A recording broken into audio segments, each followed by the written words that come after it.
ရောက်တဲ့ဝင်လာခဲ့တဲ့လောကကြီးမှာဒီချိန်ကိုတယောက်တည်းအသေးခွဲပြီးကြံငယ်လေချစ်ရောက်ကဘာမနော်နေတွေ့လာမှာပဲကဘာဝတဲ့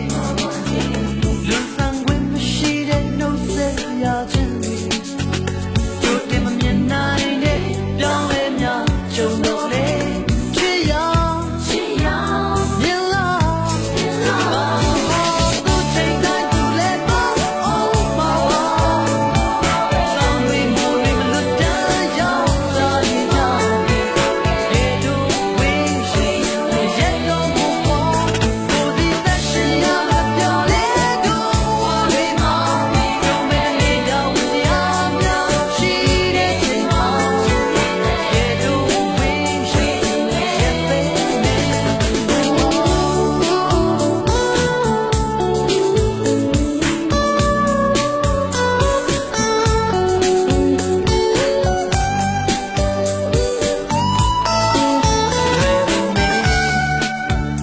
ရောက်တဲ့